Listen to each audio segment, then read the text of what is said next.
Saludos y bienvenidos desde el Colegio de Ciencias Agrícolas. Hoy voy a estar entrevistando al compañero, el doctor Oscar Abelleira. Saludos, Oscar, ¿cómo estamos? Bien, ¿y tú, Julio? Muy bien, gracias a Dios. Gracias a Dios. Eh, Primero, Oscar, háblanos un poquito de ti, cuéntanos qué trabajo estás haciendo, cuáles son tus investigaciones, a qué te dedicas, en qué departamento estás. Bueno, Julio, yo estoy en el Departamento de Ciencias Agroambientales, aquí en el recinto. Mi formación es como ecólogo. Yo soy un ecólogo de sistemas o ecólogo de bosques. Y desde que he llegado al recinto, he tratado de aplicar esos conocimientos de ecología a la agronomía. Entonces, he estado trabajando proyectos de investigación que buscan transformar bosques secundarios, que son aquellos que crecen después de la agricultura, en sistemas agroforestales productivos, o también proyectos que buscan enriquecer esos bosques con especies de alto valor para la conservación, como especies amenazadas o como especies de árboles que tienen frutos que son atractivos para fauna, que a su vez se encuentra quizás amenazada. Esas son algunas de las cosas que hemos hecho desde aquí. Y también tengo una línea de investigación que surgió por el huracán en trabajos en madera. Estamos desarrollando un laboratorio de productos madereros aquí en Finca Alzamora para poder transmitir conocimientos y tener facilidades demostrativas para aquellos que trabajen en madera pues puedan venir y aprender cómo mejor hacerlo, y para enseñarles a los estudiantes y a aquellos interesados más allá de la universidad. Cuéntanos un poquito de cuál fue la experiencia con la madera en el huracán María, porque hay mucha gente que son puertorriqueños, pero otros que no son tantos, ¿verdad? Y la experiencia de lo que fue las cosas que cayeron con María, los árboles que cayeron, fue una experiencia extraordinaria incluso para FEMA. Pero nosotros tuvimos muchos problemas para manejar todos esos árboles que se cayeron, toda esa madera que estaba ahí, que se podía usar. Que cuéntanos un poquito cómo la universidad puede contribuir en un escenario como ese, si algo así volviera a pasar. Pues mira, para darte una idea de la magnitud y la seriedad del problema, hace 6 años del huracán María, en el 2017, y aún precisamente mañana tengo una reunión de seguimiento sobre un comité que ha estado tratando de auscultar a nivel institucional qué cosas se pueden hacer con todas estas maderas. El problema después del huracán fue muy grande porque el sector de producción maderera o de producción de productos derivados de la madera en Puerto Rico no es muy amplio. Y después del huracán había una cantidad en exceso de madera que podía manejar ese sector, que sobre todo se concentra en usar maderas para artesanía. Las maderas eran tantas y eran de tantos lugares, incluyendo bosques o incluyendo lugares al lado de la carretera, las vías de rodaje que se vieron afectadas, que hubo que designar lugares especiales en donde se depositaron todas estas maderas. Y para poder hacer algo con ellas, el Estado en algunos casos decidió inclusive llevarlas a los vertederos, y en otros casos las vendieron a otros lugares o las pasaron, por ejemplo, a República Dominicana. Parte de las maderas pues, fueron vendidas por FEMA a República Dominicana, y bien pocas de esas maderas se pudieron aprovechar aquí. Desde ese momento la universidad se estaba moviendo, investigadores han sometido propuestas para desarrollar usos novedosos para maderas que no sirven necesariamente para artesanía, porque tenemos muchas maderas que son buenas para artesanía, pero otras no. Y entonces desde el Colegio de Ciencias Agrícolas se han trabajado, por ejemplo, con la producción de biochar. El doctor Mario Flores está en un proyecto con eso, y de hecho también otros investigadores como la doctora Daniria Sánchez. Acá en nuestro laboratorio estamos trabajando en colaboración con el Colegio de Ingeniería Química y con el Departamento de Ingeniería Química del Colegio de Ingeniería, y también con el Departamento de Ingeniería General y Materiales, para desarrollar usos novedosos para maderas que son muy comunes, como las acacias o como el tulipán africano, que no sabemos qué hacer con ellas, pero después de un evento extremo tenemos de eso en exceso. Y entonces, por ejemplo, en ingeniería están trabajando en el Departamento de Ingeniería Química, hay investigadores que están trabajando descomponiendo esta madera en componentes que pueden ser usados a su vez para productos de alto valor como lo es la celulosa. Todo eso, ¿verdad? Desde el huracán ha estado pasando y todavía las investigaciones acerca de eso siguen corriendo porque el evento fue mayor. Explícanos, para los que no entendemos muy bien este tipo de material, ¿por qué la celulosa es valiosa? ¿En qué se utiliza? ¿Qué parte industrial tiene valor? ¿Por qué? La celulosa pues se puede usar como una materia prima para la producción de distintos productos y tiene un alto valor comercial en comparación con la madera que sería, ¿verdad? De dónde se extrae cuando es una madera que no sirve para artesanía o de baja calidad. Algunos productos que salen de la celulosa, por ejemplo, algo bien sencillo es el papel, pero más allá del papel hay otros productos que utilizan celulosa como base para polímeros o para materiales de estructura para materiales de uso cotidiano, que sería similar al plástico, solo que no viene del petróleo. El problema con el plástico es que pues es un derivado del petróleo. Por otro lado, la celulosa es un material renovable que puede usarse para producir compuestos similares al plástico y que cumplen funciones similares. Una pregunta, ¿por qué es importante conservar nuestros bosques, nuestros recursos naturales? ¿Cuál es la importancia para la sociedad de eso? Esa es una pregunta bien importante. La sociedad depende de sus recursos naturales para poder tener una buena calidad de vida. En la medida en que los recursos naturales, por ejemplo, de una finca, el recurso suelo y el recurso agua no se conservan, pues la productividad de la finca va a bajar. O sea que nosotros dependemos de unos servicios ecosistémicos que nos proveen los ecosistemas que están en los terrenos para poder llevar a cabo nuestras actividades socioeconómicas. Por ejemplo, en una finca de café o de cualquier otra producción de frutos como chinas, por ejemplo, pues se necesitan polinizadores que polinicen esas flores para que esos frutos salgan. Inclusive pues en siembras de cacao se necesitan polinizadores también. Y si no tenemos esos polinizadores disponibles porque no tenemos rodales de bosque o áreas naturales donde se encuentren, pues entonces no vamos a obtener una buena producción en nuestra finca. O sea que el conservar los recursos naturales, conservar la cobertura forestal en pendientes que son bien altas, ayuda a conservar el suelo y a prevenir la erosión y prevenir la sedimentación de embalses. Entonces, pues ahí ya vemos cómo hasta nuestras fuentes de agua potable dependen de la conservación de recursos naturales, en este caso que en las cuencas tengamos una buena cobertura de bosques que sirvan para capturar el agua y que se infiltre en el terreno en vez de bajar y llevarse el suelo en escorrentía.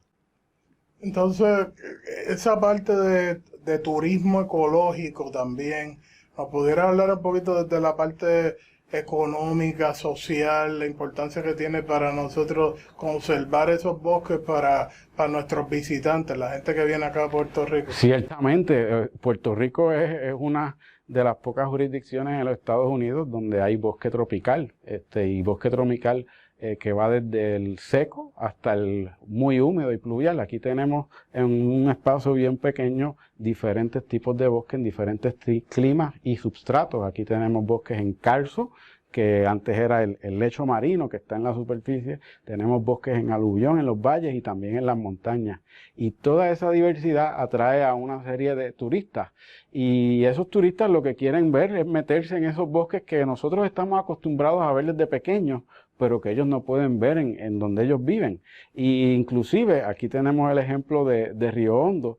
El bosque comunitario de Río Hondo es un bosque urbano que está siendo conservado por la comunidad, por la intervención de la comunidad, porque eso iba a ser transformado a una urbanización. Ellos solicitaron unos fondos federales del Servicio Forestal y los ganaron para poder comprar esos terrenos.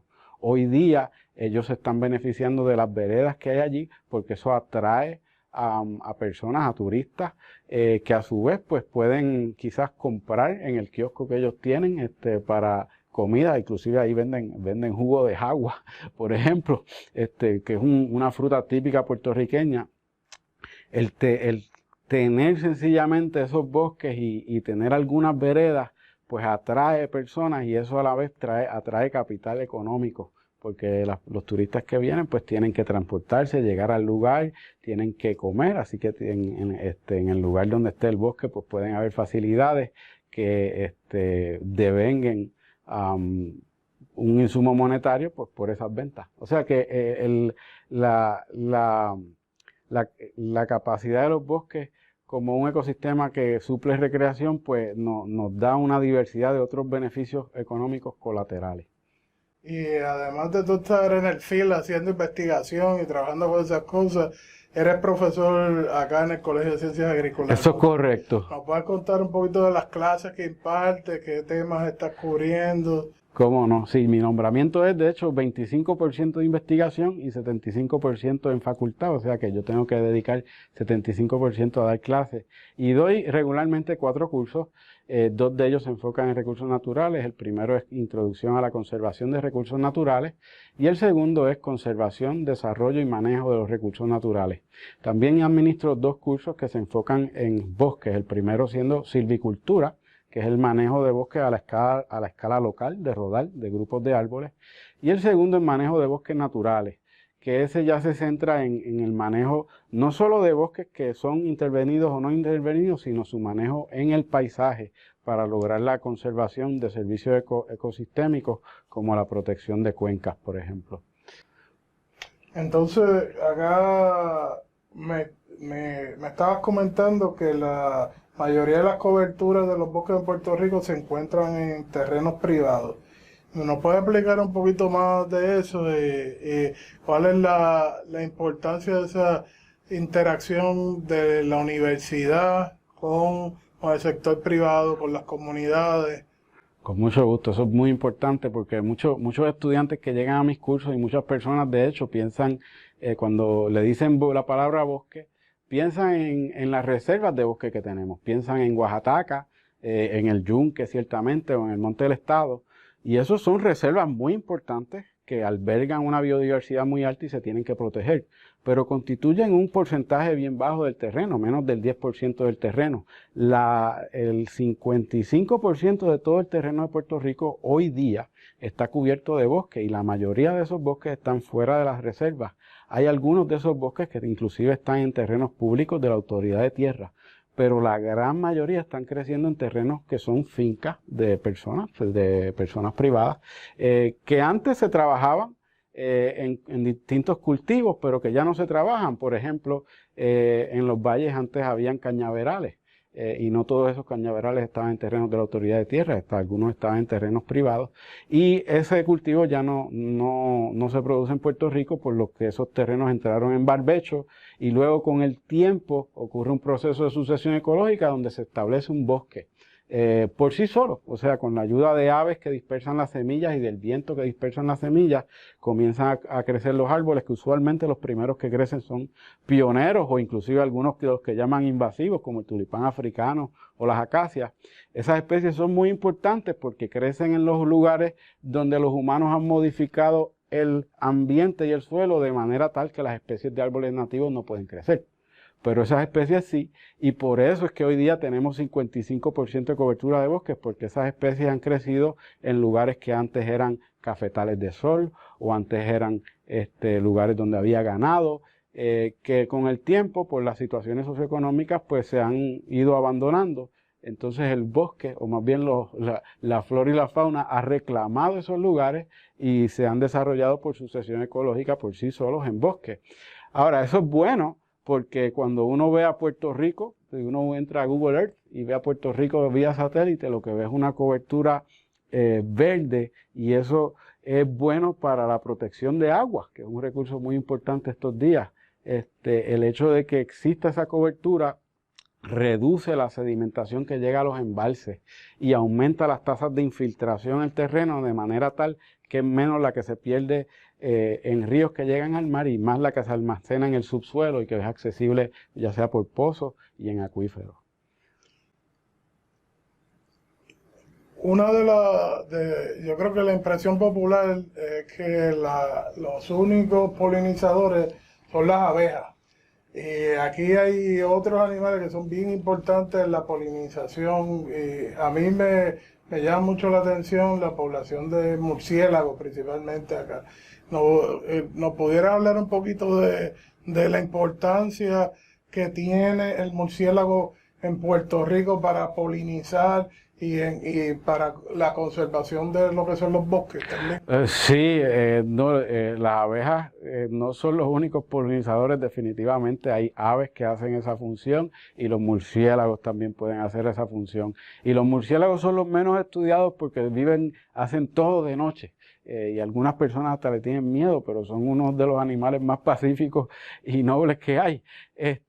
Muchos murciélagos son polinizadores de cultivos, sobre todo cuando esas flores son de un tamaño más grande, pues eso es indicativo de que posiblemente el murciélago puede estar cumpliendo la función. De hecho, el mismo árbol de tulipán africano es polinizado por murciélagos, pero también hay especies nativas que son polinizadas por las distintas especies de murciélagos que tenemos, que son alrededor de 14 en la isla.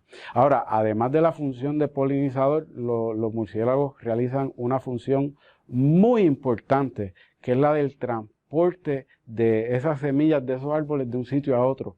Los murciélagos, sobre todo el murciélago frutero o Activio jamaicensis, su nombre científico, es un murciélago como de este tamaño, más o menos, si vemos sus alas abiertas, y puede llevarse frutos que son más o menos así, de este tamaño, los frutos que son del árbol de María, del árbol de la flor nacional, de la maga, que es de ese tamaño también, o frutos que son como del tamaño de la moca y el almendro, son dispersadas por este murciélago. Entonces, no solamente polinizan, sino que se encargan de ensamblar las especies que vamos a encontrar en estos bosques secundarios que están creciendo en todo Puerto Rico. Especies que no son dispersadas por murciélagos o por aves, son especies que no vamos a ver en esos bosques secundarios que crecen en terrenos que han sido abandonados, y esas son las que necesitan nuestra ayuda para dispersarlas de un sitio a otro. Pero afortunadamente las poblaciones de murciélagos en Puerto Rico pues se han mantenido estables y son las que nos ayudan a tener una diversidad de especies de árboles dentro de todo ese 55% de bosque que está fuera de las reservas y que es relativamente joven. Entonces, Oscar, doctora Velleira, ¿qué estudiantes que están pensando o estudiar temas ambientales? ¿Qué mensaje usted tendría para esos estudiantes? ¿Qué oportunidades tienen aquí dentro del Colegio de Ciencias Agrícolas? ¿Cómo nosotros podemos ser una opción para esos estudiantes que están pensando ahora mismo qué hacer con su futuro? Eso es una pregunta muy importante. Yo cuando empecé a estudiar estas cosas, cuando estaba en mi bachillerato, trataron de disuadirme. Hubo gente que trató de decirme que yo iba a terminar solamente como un técnico del Departamento de Recursos Naturales porque estaba estudiando cosas ambientales. Para nada. Hoy día el asunto ambiental y de servicios ecosistémicos sobre todo es tan importante que múltiples agencias están contratando egresados tanto del Colegio de Ciencias Agrícolas como de colegios que tienen que ver con ciencias ambientales para poder ayudarlos con toda la tarea que hay, porque el humano ciertamente ha modificado gran parte de su entorno.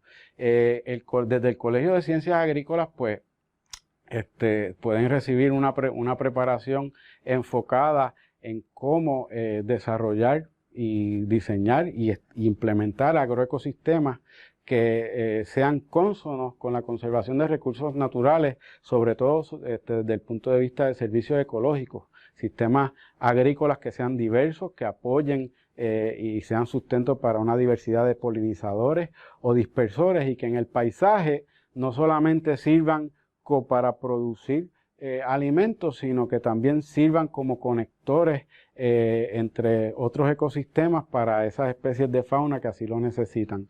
No solo desde los cursos que yo administro, que de hecho son parte de la secuencia curricular en recursos naturales, que es como un minor que tenemos aquí desde el Departamento de Ciencias Agroambientales se administra. Esa secuencia pues canaliza a los estudiantes para que tengan más contacto con cursos relacionados a los recursos naturales. Esa es una de las alternativas, ¿verdad?, que puede complementar los programas de agronomía, de producción de cultivos y también los programas de otros departamentos como los del Departamento de Economía y Sociología Rural. Así que el Colegio de Ciencias Agrícolas, ciertamente, pues aquí hay, en el campo de ciencias ambientales, hay tela para cortar. Hay muchas cosas que se pueden hacer, hay muchas investigaciones que de hecho son necesarias y el Colegio de Ciencias Agrícolas ciertamente es un buen lugar para comenzar.